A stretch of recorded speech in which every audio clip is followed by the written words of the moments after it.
Olá, seja muito bem-vindo! Começamos mais uma edição do Avicultura e Suinocultura, o seu espaço de informação e conhecimento sobre as principais tendências, tecnologias e boas práticas da produção animal. Hoje o nosso tema é de extrema importância para a saúde e sobre o desempenho também dos rebanhos. Vamos falar sobre os mitos e verdades em relação à imunologia e vacinação na suinocultura.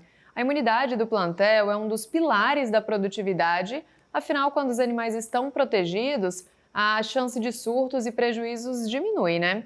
E para entender mais sobre esse assunto, vamos receber a médica veterinária Amanda Daniel, que já está aqui com a gente. Ela que é coordenadora técnica da Unidade de Suinocultura da MSD Saúde Animal. Seja bem-vinda, Amanda. Olá, Carolina. Muito obrigada pelo convite. É um prazer estar aqui falando sobre um assunto tão relevante, que é a sanidade do plantel e, com isso, a saúde animal do rebanho, né? Pois é, nós que agradecemos aqui a disponibilidade. E, Amanda, para começar, o que exatamente significa então imunidade de plantel e por que ela é considerada um dos pilares da suinocultura moderna? Quando a gente trabalha com uma população que hoje na suinocultura a intensificação da produção ela é tão relevante, né? Cada dia mais a gente tem uma necessidade de produzir mais alimentos. Com o tempo, houve a necessidade de intensificar cada dia mais essa produção. A gente mantém a saúde de um rebanho seguindo alguns preceitos, e isso está associado muito ao equilíbrio de um plantel. Então, a gente vai ter fatores associados, né, ao ambiente, né, que estão ligados muito à limpeza e desinfecção ali das instalações, né, a presença daquele patógeno em específico no ambiente e a susceptibilidade daqueles animais frente às doenças, né. Então, a imunidade de plantel ela é gerada quando eu tenho aproximadamente uns 80% ali dos animais com títulos de anticorpos, né, frente a determinados patógenos que eles serão desafiados. Então, isso só vai ser adquirido quando eu tenho uma taxa de imunização elevada, né, e eu consigo ter um limiar ali de proteção. Então, é como se fosse uma blindagem, né. Então, eu crio isso a partir de processos de vacinação e preparação dessas reprodutoras frente a diversos patógenos e passagem via anticorpo ali, por via de colustro, né. Pois é, e quais são os principais desafios hoje de manter um bom nível imunológico em granjas comerciais, Amanda? Cada dia mais a gente tem dificuldades em relação à mão de obra, em relação a boas práticas, nós temos problemas em relação à conservação, principalmente das vacinas, né. Então, a MSD Saúde Animal desenvolveu um estudo entre 24 e 25, nós utilizamos um aplicativo chamado Audivac, que fez 407 auditorias ali, em diversas unidades de produção de suínos. Nós coletamos informações provenientes a 498.000 animais do plantel como um todo. E dentre os pontos críticos principais que a gente observou, a reutilização de vacinas fora da faixa de temperatura é um ponto extremamente crítico, uma vez que as proteínas de superfície que vão estar expostas ali para produzir anticorpos, elas vão estar diferentes, porque eu tenho uma perda da conformação ali dessas proteínas e a apresentação de antígeno fica comprometida. Então, em 10% dessas auditorias, a gente observou essa não conformidade.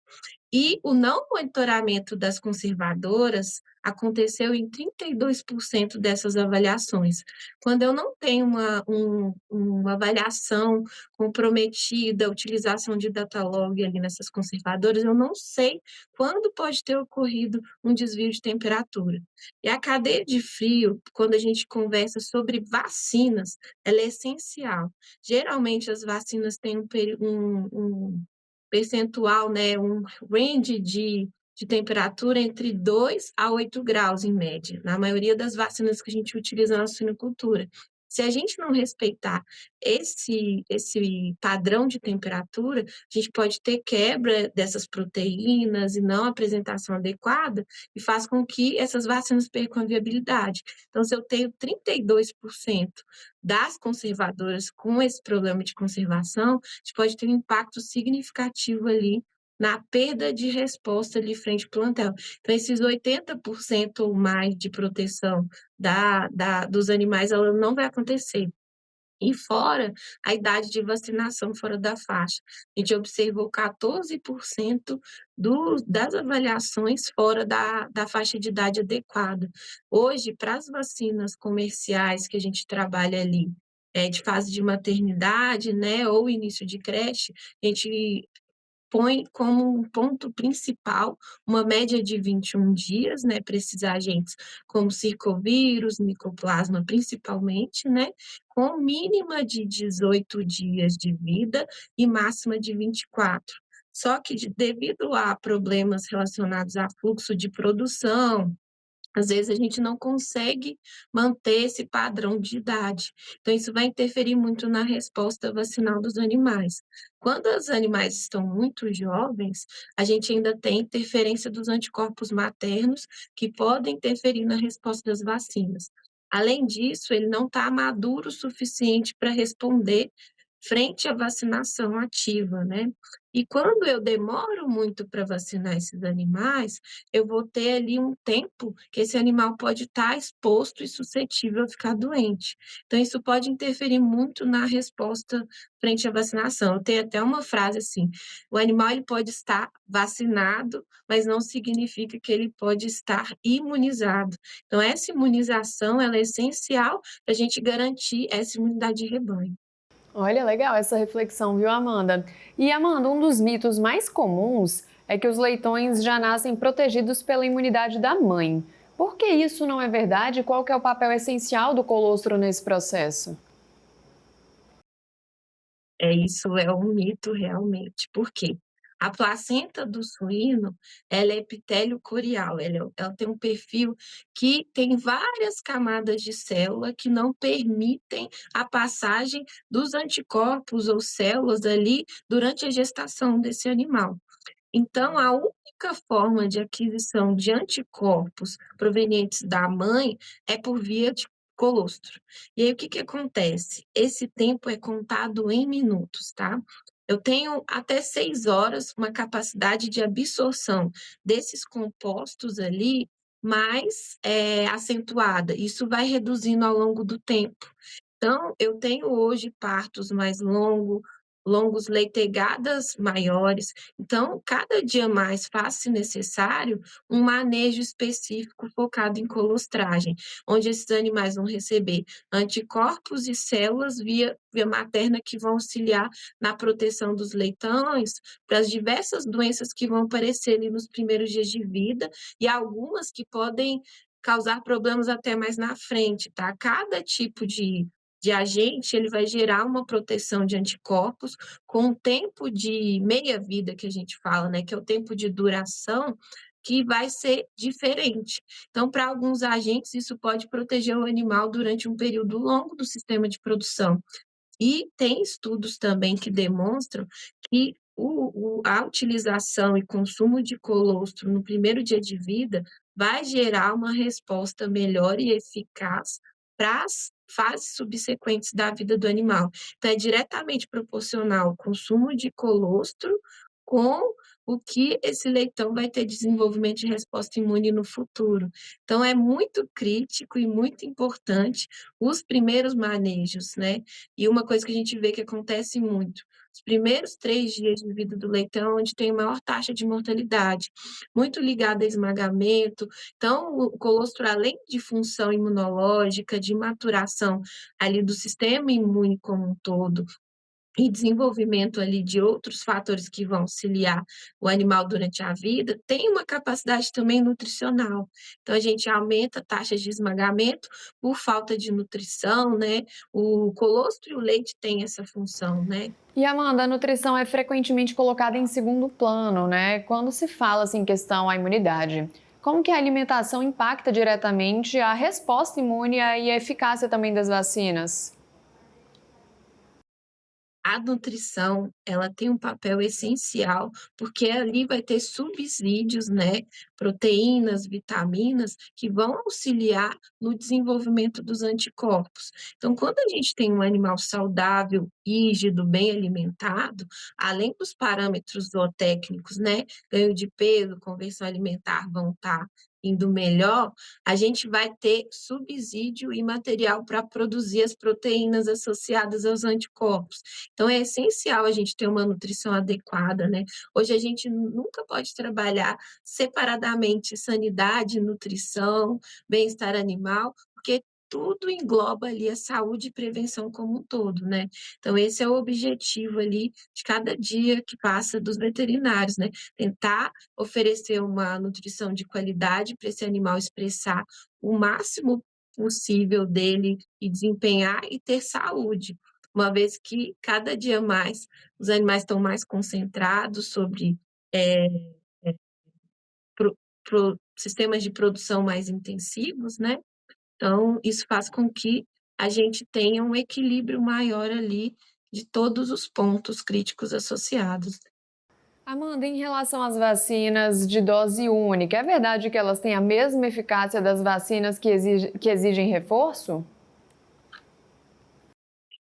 A ciência, ela tem evoluído muito ao longo dos anos, né. Para o desenvolvimento de vacinas, por exemplo, na MSD Saúde Animal, hoje a gente tem uma vacina que ela é tríplice dose única, que é a vacina CML. Hoje, para a gente desenvolver um produto dessa forma, são vários anos de estudo para chegar numa fórmula desse jeito. O que que faz uma vacina funcionar bem? A gente ter um bom antígeno e um bom anticorpo, em proporções adequadas, que vão fazer com que a gente tenha uma geração de resposta adequada. Então, uma vacina de uma dose, ela é feita para ser utilizada dessa forma, porque ela tem determinadas concentrações e adjuvantes específicos que vão gerar resposta de acordo com esse perfil de utilização. E no caso da vacina de dose única, o que que acontece? Hoje nós temos adjuvantes muito modernos, que vão fazer essa apresentação de antígeno de forma lenta. Então, o que que acontece? Ao mesmo tempo, eu vou mimetizar como se fosse essa resposta da vacina de 2 doses, como de uma dose. Então, isso faz com que a gente consiga uma eficácia, melhoria em relação à questão de trabalho, né. Hoje a gente tem uma dificuldade em relação à questão laboral, né, a gente tem, questões associadas a pessoas, nós não temos muita mão de obra e o desgaste também do processo de vacinação é muito alto. Então o que que acontece? Quando eu tenho uma vacinação de uma dose, eu tenho tanto redução de frascaria, de lixo, maior conveniência na utilização desse composto, né, e menos manejo, então eu vou gerar menos estresse para o animal. Então, todos os benefícios associados à tecnologia fazem com que a gente consiga ter uma resposta eficaz nos dias de hoje. E nós temos exemplos na medicina humana e animal de várias vacinas, tanto conjugadas, quanto únicas, utilizando uma ou 2 doses com uma eficácia comprovada graças à ciência. Amanda, obrigada pelas informações até aqui. Nós vamos fazer um rápido intervalo e já voltamos, viu? E para você de casa, fica aqui o convite. Continue com a gente no AgroMais, o seu canal da agroinformação, e nos acompanhe também nas nossas redes sociais. Não saia daí que a gente volta já.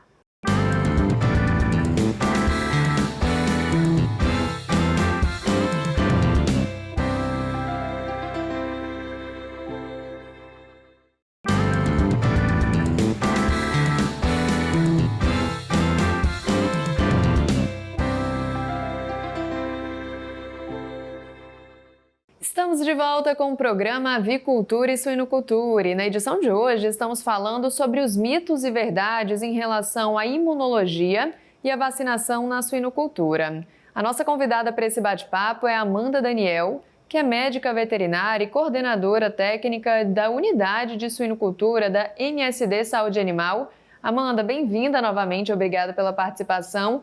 Agora falando sobre a contenção dos suínos, no momento da vacinação. Parece um detalhe, mas pode afetar a eficácia da imunização? Perfeito. A contenção dos animais ela é essencial para a gente ter uma resposta adequada. Geralmente, nós vamos trabalhar com vacinas intramusculares, vacinas orais, vacinas intradérmicas, e cada uma vai ter uma forma de contenção que é específica para aquele tipo de aplicação. Quando eu não tenho uma contenção bem feita e adequada, eu aumento os riscos de aplicação em locais incorretos, né. Então a resposta não vai ser da forma que deveria ser, às vezes um ângulo de aplicação incorreto pode interferir até no local de inclusão desses antígenos, né. Às vezes uma vacina intramuscular, se for mal aplicada, pode ser se tornar uma vacina intradérmica ou no tecido adiposo. Então isso vai interferir significativamente na resposta final. Fora que eu aumento também o risco de acidentes, refluxo dessas vacinas e faz com que eu tenha uma redução na eficácia desses compostos, né. Pois é, Amanda, eu estava pensando aqui, no primeiro bloco a gente falando aí sobre a vacinação, o armazenamento também tem influência, né? Tem que ter um cuidado do jeito que armazena a embalagem, a vacina, né, o medicamento.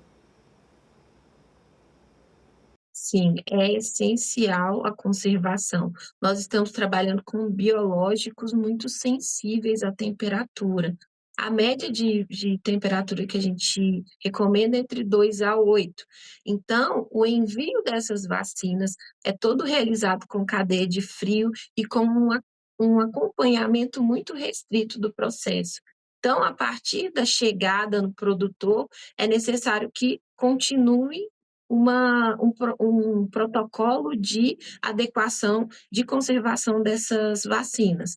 Então, eu necessito de uma conservadora bem, calibrada, né, utilizando parâmetros ali, como um termômetro de mínimo e máximo, pelo menos, fazer também a anotação diária dessas temperaturas, né, para saber se houve alguma variação.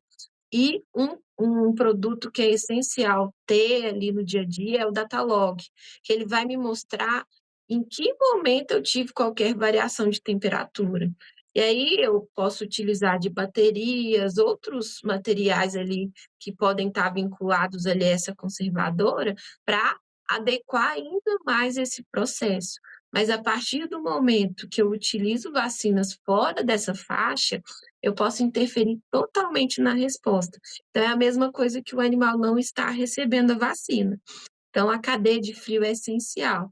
E a partir do momento que as vacinas saem dessa faixa de temperatura, quando eu vou fazer a utilização dela no dia a dia e ela estava dentro da faixa, eu tenho um período específico para utilizar, cada produto vai ter um período focado ali nesse produto, mas eu tenho um período de utilização máximo, e se essa, vacina saiu da faixa de temperatura por algum percalço, né, algum problema de conservação durante ali o dia, às vezes uma queda de energia, ou às vezes uma falha ali no transporte, essa vacina ela deve ser totalmente descartada para garantir que essa resposta seja eficaz frente a uma vacina que funcione, né. Se um animal ele deixa de ser vacinado, né, ou às vezes o animal passa sem vacinar, ou ele é vacinado com uma vacina fora da faixa de conservação, esse animal vai deixar de responder, ele vai eliminar vários patógenos no ambiente, vai aumentar a contaminação ambiental e vai facilitar que os outros animais tenham contato. Então eu aumento a chamada pressão de infecção na granja. Então eu faço com que os animais que não responderam tão bem, né, ao processo, né, por vários fatores intrínsecos do indivíduo, podem ter aquela quebra de imunidade de plantel. Então, um animal que passa sem vacinar ou que é vacinado fora da faixa de temperatura, ele pode causar prejuízos econômicos significativos. E a conservação é uma das maiores causadoras, né, falha de conservação de surtos em unidade de produção quando são vacinados com algumas vacinas aí que a gente vê, porque se não conservado, não tenho resposta. E aí cria uma falsa garantia que não foi estabelecida por falha ali durante o processo, né. Amanda, qual que é o impacto do estresse pré e pós-vacinação sobre a resposta imune e o bem-estar dos animais? Perfeito. O estresse, ele pré e pós-vacinação, ele pode interferir no desenvolvimento de resposta imune como um todo, né. Igual eu falei anteriormente, animais que são mal contidos ou em ambientes muito quentes, se ele está sob estresse, ele vai estar sob cortisol. Então isso vai interferir no desenvolvimento de resposta imune ao longo do tempo. Então esse animal, ele não vai expressar o máximo que ele deveria estar expressando em relação ao desenvolvimento de resposta imune. E Amanda, quais são os erros mais comuns que ainda acontecem, né, que vocês percebem na prática nas granjas durante a aplicação das vacinas? Perfeito. Nós temos muita dificuldade em relação a treinamento, né, então nós temos que estar frequentemente acompanhando a equipe para estar treinando o pessoal. Então, se essa pessoa recebe um treinamento adequado e tudo mais, a gente consegue garantir uma parte ali desses problemas relacionados ao processo em si. Mas uma coisa que exige muito ali do processo de vacinação, cada dia mais a gente ter comprometimento dessa equipe, saber a importância dela. Então eu tenho trabalhado muito com os meus clientes e com os produtores, em mostrar o papel do vacinador ali como uma chave, um pilar ali do sistema de produção. E a partir do momento que eles ganham essa questão de pertencimento, a gente tem uma redução significativa ali nos desvios associados à aplicação. Dentre eles, vai desde um animal mal contido, né, que a gente pode observar, falhas em ângulos de aplicação, volumes de aplicação incorreto que irão interferir no resultado final, né, e aqueles outros pontos que eu levantei associados à idade de vacinação. Nesses checklists que a gente trabalha, são mais de 19 pontos, cruciais para um processo de vacinação adequada. Então essas falhas vacinais, elas podem ocorrer por diversas causas, né. Pois é, Amanda, e esses substitutos lácteos, né? Eles conseguem substituir o colostro de forma eficaz? Infelizmente não. Poderia, né, porque a gente ia ter muito menos problema na no nosso dia a dia, né. Mas os produtos lácteos, né, os substitutos, eles vão conferir apenas nutrição, né, e alguns compostos nutricionais. Ele não possui, né, as células e os anticorpos que são essenciais ali para os primeiros dias de vida do animal e desenvolvimento de resposta futura, né, que são os anticorpos, as células provenientes do colostro. Então, infelizmente, a gente não consegue substituir com esses produtos lácteos. Bom saber. E Amanda, por que que os altos títulos de anticorpos maternos, apesar de protetores, podem atrapalhar a vacinação precoce dos leitões? Perfeito. Para diversos agentes, né, nós temos o desenvolvimento de títulos de anticorpos com uma meia-vida diferente, tá. Meia-vida é o tempo de duração ali desses anticorpos ali na corrente sanguínea. O que que acontece? Esses animais que recebem anticorpos, altos títulos de imunidade materna ali nos primeiros dias de vida, para determinados agentes, a gente vai ter uma interferência da imunidade materna transferida na vacinação. O que que acontece? Esse anticorpo da fêmea, quando em títulos altos, em contato com o animal ali, que foi, vacinado, esses anticorpos eles vão ser inativados e a resposta vai ficar comprometida. Então isso faz com que, se eu não tenho um manejo adequado dos protocolos vacinais da fêmea e do leitão, o entendimento da dinâmica de anticorpos maternos em relação ao leitão também, eu posso estar, atrapalhando o processo de vacinação por conta da presença desses anticorpos para determinadas doenças. Um exemplo, Actinobacillus pleuropneumoniae. é um agente que ele tem uma alta taxa de interferência de imunidade materna.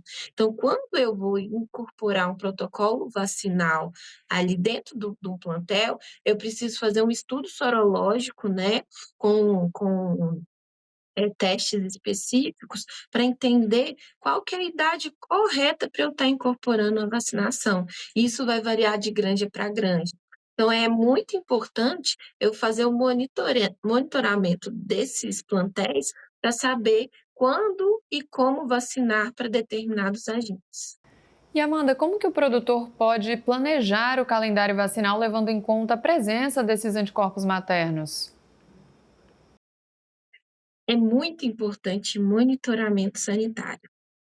Hoje, no Brasil, a gente trabalha com várias técnicas de diagnóstico, né, desde dos testes de ELISA, que ele tem um potencial de utilização para alguns agentes, né, até diagnósticos relacionados a monitoramento de doenças como um todo, utilizando PCR em tempo real, em geral.